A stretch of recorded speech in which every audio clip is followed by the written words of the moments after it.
What's happening, ladies and gentlemen, and welcome to another edition of On the Record presented by CalledIt. Happy Friday to all of you out there. Thank you for being with us, and we are plenty excited to discuss some of the biggest trades to make throughout the World Cup today and beyond, and maybe in some other sports we'll even dabble into a little bit. Talking about the hardwood, some big news happening and trades in the NBA. The draft just happened. How are those futures markets looking at these prediction platforms? That we will discuss. We'll also get an update in the futures market when it comes to the World Cup. We're about at that midway point right now, getting a little bit more clear of a picture of the round of 32 and what's in store beyond. So we'll be sure to pick everybody's brain about that. And then we'll talk about the daily call, where the team at CalledIt gives out one trade and puts it on the record. And there you can also voice your opinion, whether you agree, whether you're going to fade it, or add anything else, and see how you stack up on the community leaderboard to show that you are the top dog. And you can do just that at www.calledit.media, and you can sign up. It's completely free. All you do is enter your email address, and then you get notified with the daily newsletter that informs you of the daily call, and you can decide if you want to trade on it or not. And it also coincides with our challenge, where you get updates on, which is called The Run, where we look to take a $250 investment and flip it all the way into $1 million. We roll over trade after trade after trade. Currently, the team is on trade number 3. Yesterday, the call was made correctly with Germany and Ecuador. Total goals over 2.5. Started out hot. Then you had to sweat out the entire rest of the match, but still came through. And now the team is on trade number 3. And as you can see on the screen, the pot is up to $911. And all of that will be put on the daily call today. So again, you get that information early when you sign up. You can also get a hold of some of this cool gear. Check out the sweatshirt I got. You also got polos, hats, t-shirts, all that cool swag. And you can get a chance to get it for completely free when you sign up, because random users will be drawn at the end of the group stage, which we are getting close to. So make sure you sign up as soon as possible. But let's go ahead and introduce our guest for today's program. Let's start with our guy, Cormac Lickney, at Cormac_United, where you can follow him on TikTok and on Instagram. And Cormac, I wanted to throw it to you first, because I know you were doing live streaming for the game yesterday, specifically United States. And, man, Turkey, they came through. The buzzer beater goal. They're not making it in the next round, but, you know, good morale for them. And on the other side, maybe not so much good morale for the United States, even though their fate was still solidified. Yeah, you know what? Of course, pleasure to be on the show again. But look, when you look at that match, I can sit here and pretend that I was super disappointed. But honestly, I only see pluses from that match. Really, I truly only see pluses because, yeah, if you just look at the scoreline, looking at a team who's lost both their matches, hadn't even scored a goal, to then come and beat us 3-2, you would be devastated. But if you actually look at what happened in that match, no, it's a great result for the U.S. in ways. Of course, the U.S. resting virtually their entire starting 11. We didn't even have our main goalkeeper in the team. We had our backup goalkeeper playing. It was a very, very much second team, B team for the U.S. We're playing in a match that doesn't really mean anything, a match that doesn't matter. So, of course, while all of these players do want to prove what they've got, they want to play to show off their talents. Also, realistically, there's not really a big ultimatum. There's not a big problem if we don't win the match. And most importantly, not only, again, are we playing with the B team, for the last 10 minutes of the game, when Turkey actually get their winner, which was like at the very, very last moment of the game, we were playing down a player because we had used all of our substitutions. And then Trusty goes out with I think sadly it was maybe a hamstring injury. It didn't look great, non-contact injury. But we're playing with 10 men. So they score against 10 men, B Team USA. You know what, Turkey? I'm happy for you. I thought it was funny that they celebrated quite a bit. And I mean, in some ways I can see it, but also like, come on, guys. You just congratulations on advancing to your plane ride home. Like, what are we doing here? I don't know. But I'm still happy. First in the group, regardless of the result. And you know, when we did start bringing on some of our better players throughout the game, we looked more promising. So, yeah, very, very excited to see how we do against Bosnia. Cormac says no participation trophies for you, Turkey. Don't even be happy about that. No, you're completely right.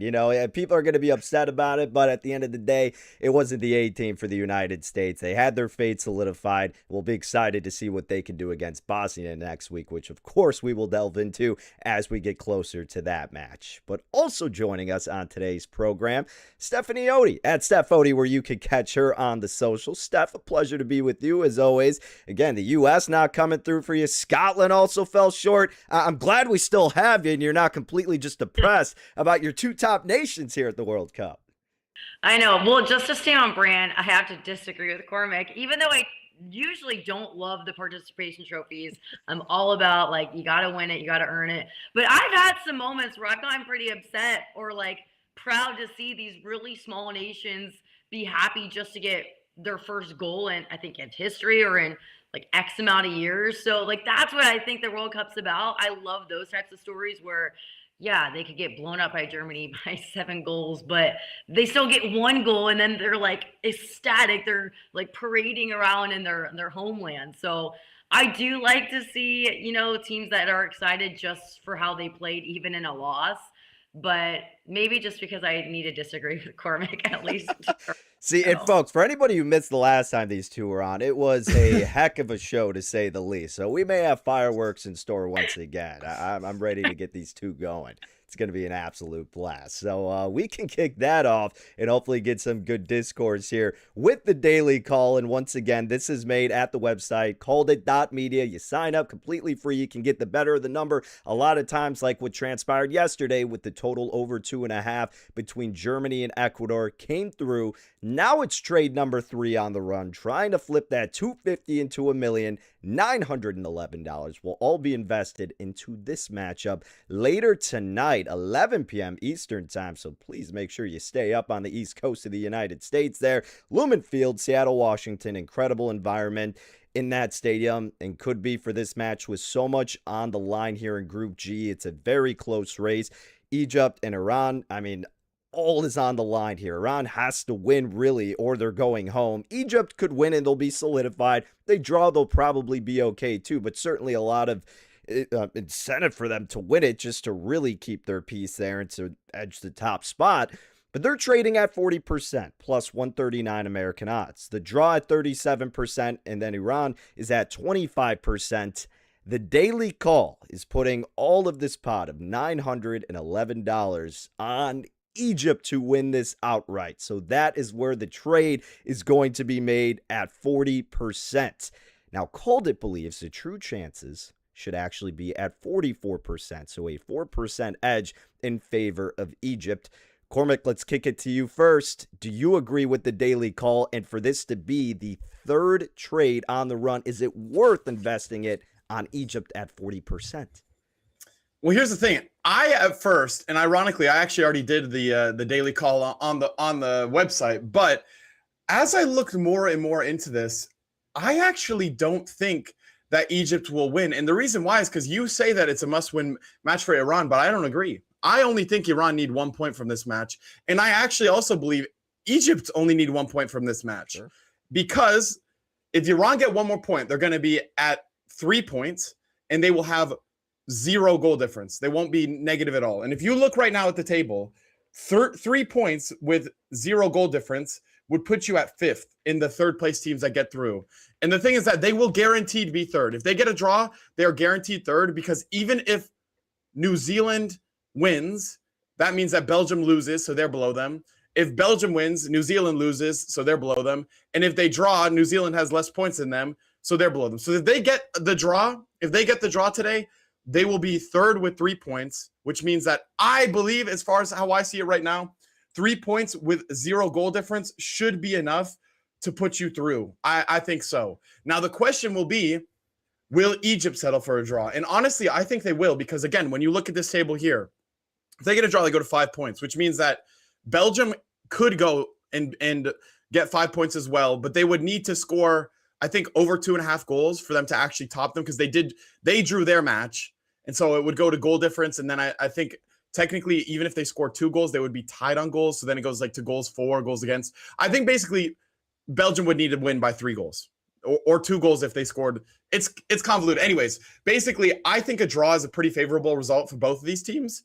And so I actually think you're going to see something similar to what, if you were watching the USA Turkey match last night, you didn't see it. But if you were watching Paraguay Australia, let me tell you right now, that match right there was about as boring as anything you'll ever see. Both teams know, and it's ironic because they tried to make it so that you play all the teams in your group at the same time so that there's not this problem. But it's so clear that these teams, they already know that if they get 4 points, you're going to go through. If you get 4 points, you're going to go through. So both of them say, on Australia's side, they say, hey, we're going to go ahead of you. So it's good for them. They stay second in the group. They're happy. And Paraguay knows that if they get just 1 point, instead of risking the loss where they get no points from that match, if they get 4 points, they're probably also going to go through. So I actually really think in this match, sadly, it might be a pretty boring match. I think both teams will just play for the draw. I think especially Iran are just going to play for the draw because that's like by far the smartest thing for them to do. I could be wrong. That's the way I see it. But yeah, I think that if we look at, I don't think Egypt will win. I think it'll be a draw or maybe Iran wins, but I don't think Egypt will win. But shouldn't Iran be playing for the win because you have to assume that Belgium is going to be in an advantage and they obviously need to win against New Zealand. So in your mind, you have to picture that they're going to win. So Iran can't play for the draw at that point. They have to go out there and win. Yeah, but the question is then, so would you rather play for the draw and then guarantee yourself a spot in the next round? Or you can play for the win, but then if you mess up against a team that's probably stronger than you, if you mess up against the team that's first place, then when you lose and Belgium wins, now you're in a position where instead of that, if they only have 2 points, and especially if their goal difference gets worse, I mean, actually, no, if they have 2 points, they're guaranteed out. They're not going to go through if they have 2 points. Right. So if they get a draw, I think they will go through. Whereas if they get a loss, they're guaranteed not. So risking the win, I don't think it's worth the risk. I really don't think that's worth the risk from Iran. I think they'll go for the draw, and that's what we've already seen. Again, it's the same story with Paraguay. Paraguay could have gone for the win to try and get second, but instead they stay happy with the draw because they know they get through to the next round. All right, well, let's go ahead and bring in Stephanie and get her thoughts on this because, Steph, obviously the daily calls on Egypt, like we said, but Cormac's kind of leaning toward maybe the draw could have some value here, 37% where it's trading. What say you? Okay, well, but first, before I say anything, can I just get it straight? Cormac, did you just say soccer would be boring? Did you just say a soccer game? I think it's possible. I think it's if you really try, you can make it possible. Just let's make sure we clip that. I did not say it. Cormac said soccer would be boring, but we have to stay on brand here. I literally laughed when you said you were going to have Iran to win or a draw because I have the only other result as like something I'm very confident that Egypt will win this one. Everything that I've seen points towards that way. And to your point, Cormac, who comes here for just to participate? You come here to win. So I have everything that I have points towards Egypt winning this one. They have the momentum. They have confidence after a 3-1 win over New Zealand. And opponents, they can't just double Team Salah. Like, they have to be more balanced. They're more balanced than that. They have 4 different players that have scored goals so far in this tournament. So Salah, he's contributed to 3 of 4, but teams just can't load up on him. And their offensive power is 2 times that of Iran. Egypt averages 2 goals per game. Iran just 1. And that is largely because Egypt controls matches much better than Iran. Egypt controls the ball 51.2% of the time, so they have more chances to score. That's compared to Iran's low 39.1%. And then you take Egypt, they take far more shots on goal. They're 5 per game compared to Iran's 3.5. Iran, if they take a loss, that knocks them out. So I would think they have to put something up. But they have to, to your point, Cormac, you like when a team is desperate. I think that puts Egypt into more of a position that they can just optimize on that. They can take up more when there's more space available. Egypt knows how to move fast with their forwards, and they can take advantage of those wide gaps that Iran has to put up when they're playing defensively. So the other thing that I had of note was that there's travel restrictions for Iran. They have to go back and forth over the Mexico border. And that is a massive hindrance on their sleep and their recovery patterns. And people have already noted that Iran's defenders, they look visibly slower and fatigued late in games. I think that if Egypt does put up anything on the board, then it's going to be an interesting second half for Iran to try to keep up. Yeah, I mean, I do see what you're saying with the travel restrictions. I do see how that could come into play, but I just really don't.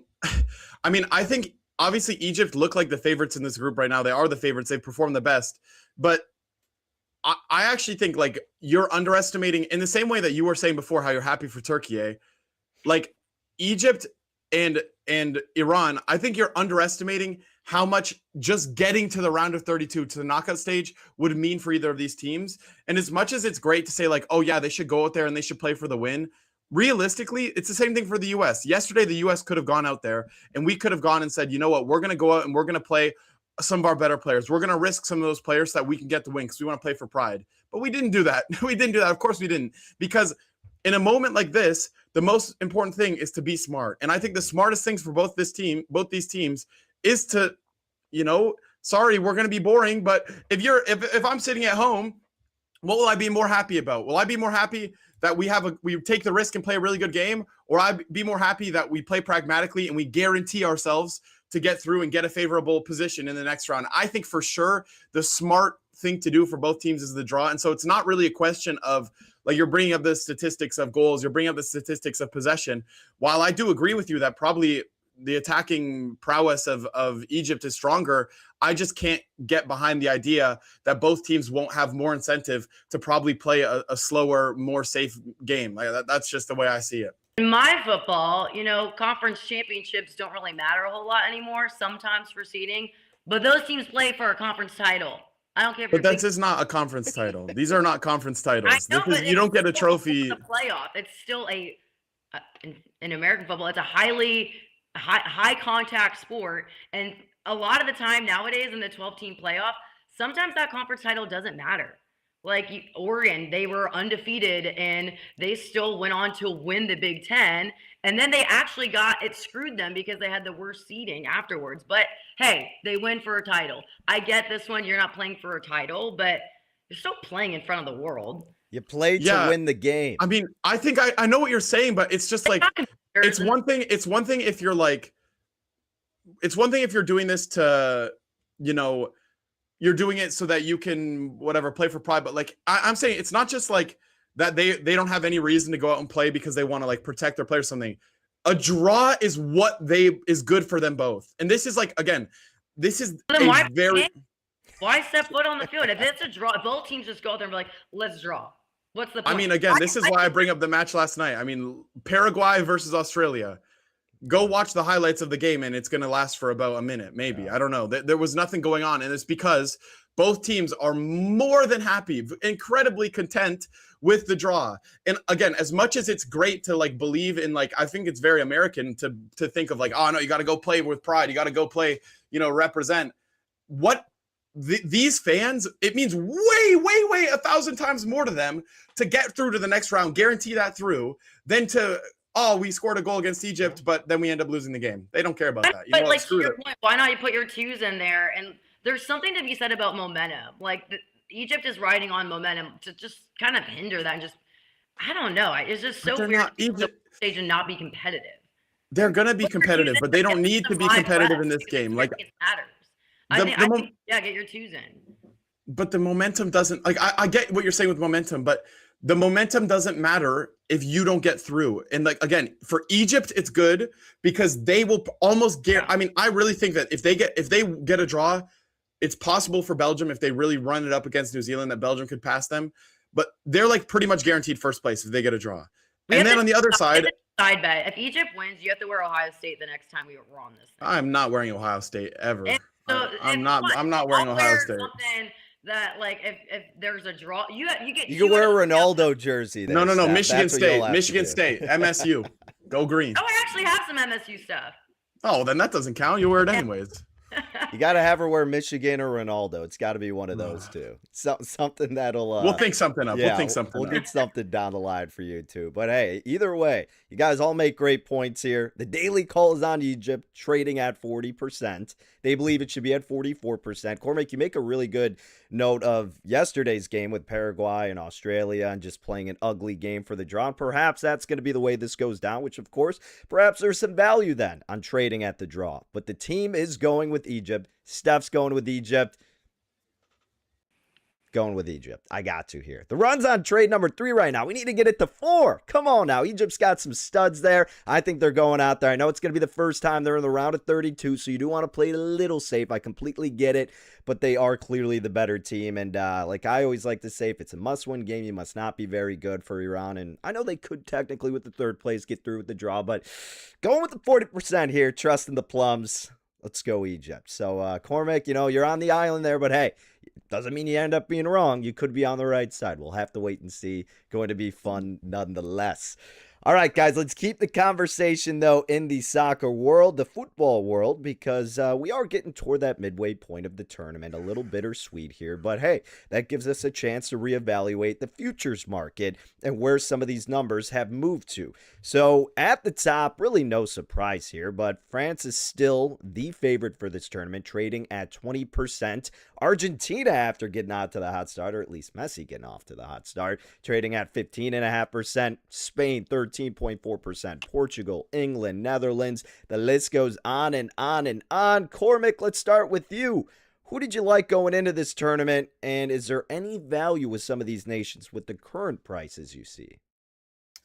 Yeah, I guess that's the name of the game, value, right? Because, I mean, to some extent, obviously, it doesn't matter where value is. It matters who wins, right? It matters who wins. And so in that sense, same as I believe before the tournament started, I think France will win. I think France, I mean, they've gotten to the last 2 World Cup finals, and they won in 2018, get to the final in 2022, and lose narrowly to Argentina. And I just believe, like, I just don't see how this attack doesn't win. Like, their attack, I mean, overall, they've got a very strong team. I think maybe you look at the fullbacks as their weakest area, but just generally speaking, front to back, they're an incredibly strong team. And then, I mean, I feel like a broken record here, but like, when I look at their attack, I honestly think if you look at their front line that starts, and then also the players that they have the opportunity to bring off the bench, I genuinely think it might be the greatest international attack we've ever seen. Like, I don't know that you could say that there's been a more star-studded lineup from starting striker to your third player on the bench, because they are incredible. I mean, they're incredible. You could take a team of players who didn't even go to the World Cup for France, of attackers, and they would be a contender. They would have pretty good odds or percentages here as well. And so I just think France are so strong in that way. Now, again, with international football, it doesn't always work out that a team with the best players, the biggest names, goes on to win it. But I just think France are so inevitable. And they're one of those teams that, again, I feel like a broken record again. They can play a bad match and they'll still win. That's how good they are. Is that they can play a crappy game. They can play and not look like the France that we know that they are, and they'll still win the game because they have a moment of brilliance from Elise. They have a moment of brilliance from Doué, Cherki, Mbappe. They have Kylian Mbappe. It's incredible to me that they're not. I mean, honestly, I think I see 19.9 right here, and I think that's honestly low for me. I can't lie. I think that's a little bit low. I do see some value in other places, though. I think the Netherlands have been strong so far. I'm a little bit surprised the Netherlands at 7.1, and then you look at Germany at 4.6. To me, that's a bit shocking. I think Germany, again, they smoke Curacao. They get the win over Ivory Coast, albeit it was a good match, and they lose to Ecuador. But again, it's a similar one to the U.S. last night, where like, yeah, they lose to Ecuador, but it didn't really matter to them because they were it didn't affect them at all. I was very happy for Ecuador, I will say, and it meant everything to Ecuador. So that's the difference, I guess, between the U.S. game and the Germany game. But I'm surprised, considering how well Germany have done, how good they've looked in their opening matches, that they're that low. So I do see some value there. USA at 4.5. I think actually earlier they were at 4.7, but 4.5 as I see it right now. And to be honest, I think that's probably a little bit high. I can't really understand why USA and Germany are like so close there. But it is what it is. Norway at 2.6% is incredible to me. That is where I see a lot of value, because as much as Erling Haaland is going to downplay them and say, oh, we're not going to win, but blah, blah, blah. They're going to go out to win that match today. They will go out there to win that match. And I think that's where you see momentum with both teams already going off wins. A match like that where Norway don't need to win the match, but a win over France would be a statement win. That would be a statement win, not only because they would top their group and maybe have a better draw for the rest of the tournament, but also because that says, you know what? We are here to play. We're not here to mess around. There's some other teams who are like, for example, maybe Egypt. Egypt, it's great for them to go through, but realistically, Egypt don't have a shot. They don't have I don't believe they have a shot at winning this World Cup. I honestly don't think it's ridiculous to believe that Norway are dark horses that could go and go and win the whole thing with the likes of OnTheRecord, with the likes of Erling Haaland, who's probably on the same level there with Kylian Mbappe, especially internationally. Erling Haaland hasn't had a chance to really show off his talents internationally too much at any major tournaments. But what he's already done at the World Cup is pretty phenomenal. So I would say, yeah, Norway, Germany, I can see the value there. But again, at the end of the day, winners win. And so I think that France are probably going to be the winners. What do you think, Steph? It is funny. We do agree on something. I do really like France in this one. But you have not mentioned some other teams that I really looked into. And a lot of the majority of what I looked at, I basically correlated it to March Madness. So in college hoops, the number 1 overall seed wins the title 65% of the time. And the pre-tournament favorite, that cuts that down to about 20-25%. It's completely different in the World Cup. Since 1998, the pre-tournament favorite has won just once. Do you know which team that was? Oh, France? I'll give you a hint. Germany? They were this year's pre-tournament favorite. Spain? Yeah. Oh, Spain. Okay. 2010. So while they're the number 1 favorite that rarely ever wins, history tells us that the champion almost always comes from the top 4 contenders. And that's why I looked heavily at, it was Spain, number 1, going in the tournament, France, you have Argentina, and England. Those were the 4 that I looked at. And to your point, like, yeah, I like France. But you look at one side of the bracket, France and Spain, they're probably going to win their groups. That's a collision course for the semifinal. So you kind of basically got to decide France or Spain in that moment. So I'm with you, Cormac. I do like France in that one. Meanwhile, Argentina lands on the opposite side, and they're avoiding both of those favorites until the final. But going back-to-back is pretty hard to do. No reigning world champion has defended their title in over 60 years. But Argentina, they have the cleanest path, I think, to the tournament. They won't face a true heavyweight until England. So I'm with you. I like France to win the whole thing, but I think there's a lot of value in taking Argentina at 30% to go to the final game. That you can see happen a little bit more. France is my pick to win it all. To your point, at 20%, I think it should be higher. They have a 34% chance to reach the final game. That's the highest. But they have the deepest roster, and that's going to help. They're really healthy right now, too, when you think of longevity, which is why I'm not taking Argentina to win it. Yeah. They were the 4th pre-tournament favorite. At about a 15% chance to win it, 28% chance to make it to the final. A big concern is that they're the 8th oldest team in the tournament. Their top 9 players are 30 years or older. So that includes their pivotal starters. Messi is, the main guy, but the average age for teams that win the most is 26.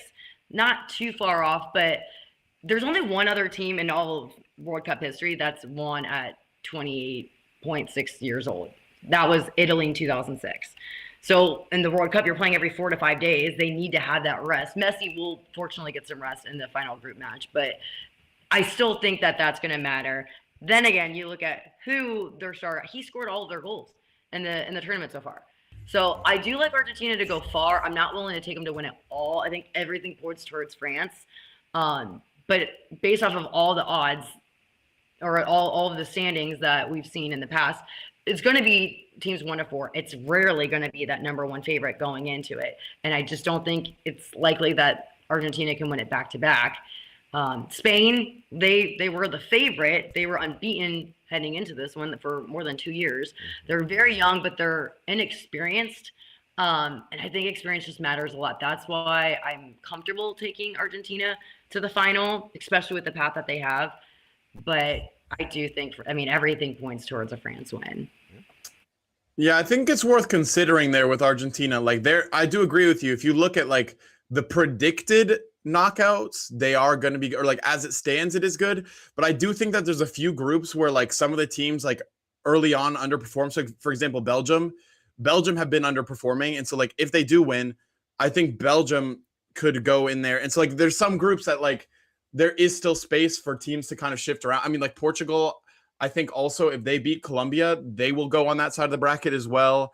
So there's a few other teams that even though right now I agree, yeah, as you said, like it's very good for Argentina right now if everything stays the same. I don't think everything will stay the same. And so I think you will see a few other stronger teams kind of entering that side of their run. But yeah, I mean, Argentina have a strong side, but again, I just can't. I feel like I don't know. I'm sure you guys know what I'm talking about, but like there's a guy that like tweeted about LeBron, like, "Oh my, thank goodness LeBron's 30. We're almost over with this." And that's how I feel with Messi, man. Like I need this Messi Messi thing to end. Or as we want to talk NFL and soccer, he was winning at Super Bowls at 40. Yeah, I mean, like you're taking hits and stuff. Like I just need Messi to stop doing what he's doing. Guards are going to be banged up too much for Messi. Cormac's I thought he was going to be past it already. A little biased hatred in there. He's sprinkling. No, it's not hatred, but I just don't understand how it's still. I genuinely thought the last World Cup, I was like, man, there's no way, bro. He's the what, 30, 34, 35, 36? I'm like, yeah, there's no way this guy's winning the World Cup. Just gotta appreciate the greatness. Yeah. These guys with modern medicine, they're staying healthy. Yeah. But they're not. I don't know. I think that Argentina will fall off. I think only one person in history has won a World Cup at 39 years old, and he just turned 39 2 days ago. Wow. Still looking like a dog. They're using him how they need to. Just attack, and you can walk everywhere else. Brady won. I think he was 40 when he won. I think Brady was like 40-41, and he won like the MVP too, didn't he? So, yeah, there's always hope for these old cats. So, what are your so who are both of you guys? Who's your who's coming out on each side of the bracket? I genuinely think it's going to be France, Spain, England, Argentina. Maybe I'm not really giving England too much credit. They could get beat on the way up, but that's what I got right now. Yeah, I mean, go for it, Corey. All I was going to say really quick was just that I invested before the tournament in Germany at just about 6 cents. Now they're 4.5%, which I think is crazy. And I know, Cormac, you kind of alluded to that. So I got stake in Germany. And my dark horse was Mexico, who hasn't lost yet. They're now trading at 3.4%. I got them at 2.4%. So I got my stake in those countries. But I agree, value is relative. And even though you didn't get it before the tournament started, France is still on the trajectory we expected. So I still think at 20% plus 373 American odds, France would be my next selection if I were to make one. They are clearly the top dog. Yeah, I think France are definitely my favorite. On the other side of the bracket, it's a lot weaker. I think Brazil shouldn't be overlooked. I know they didn't play that great against Morocco, but they did better in their next two matches. And I do see like they're one of those teams that they kind of strive off that, much like France, just the individual quality of some of those players. I think Colombia, honestly, like if you look at the little quarter of the bracket that's got Argentina, again, this is only as it stands right now, but Argentina, I think Colombia are not to be looked past. I think Colombia genuinely, from when I've seen them play, they've looked pretty strong, and they're similar to Argentina in the fact that like they're just like incredibly hard workers. Like they will genuinely run their butts off. Then alongside that, I was saying this the other day, but like I feel like Colombia play like how people think Brazil play. Like they play like beautiful football. They just kind of go out there and start swinging in crosses. They go out there and take their man one-on-one. They want to go their aggressive, direct play. So I think Colombia shouldn't be overlooked. And yeah, I mean, we'll see how the actual bracket works out. But right now, I mean, France, man, they're so good. If not France, then who? I mean, I would look at either Spain or Portugal. I think Germany won't beat France. Not England at all. Well, England are on the other side right now. They're on the same side as Messi, but also England.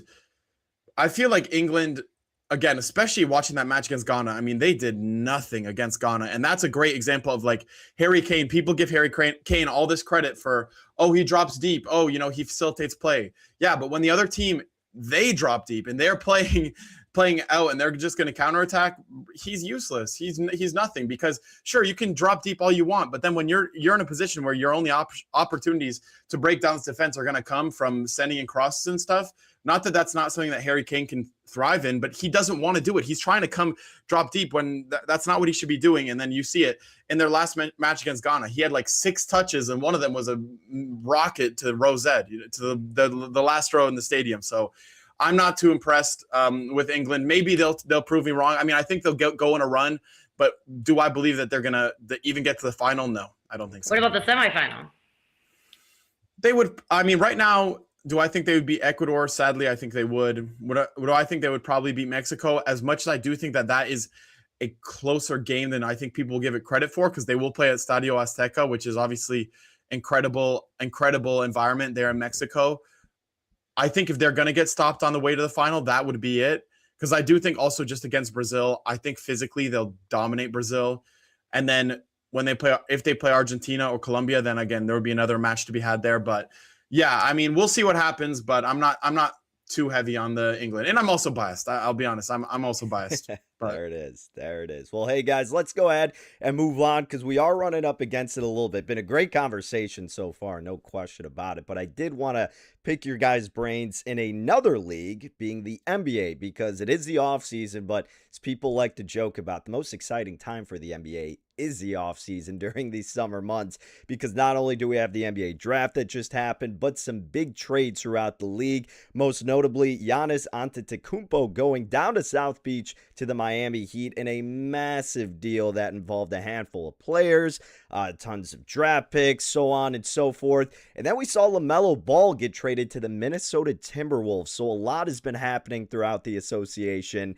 And right now at Kelshi, you can see these odds. They have shifted naturally after the news of this.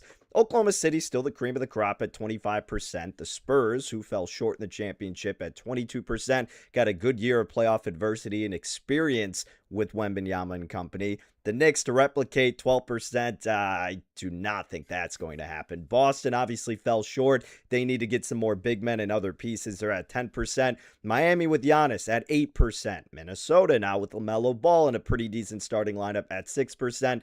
The Nuggets and Jokic at 4%. Lakers and LeBron at 4%. Detroit, Cleveland, both trading at 3%. Stephanie, let's kick it to you. NBA, who you got this far out? If you had to invest something, which teams would you be looking at? Oof. I mean, I feel like there's a lot going on in the West. I mean, I like the Spurs over OKC. They got experience now.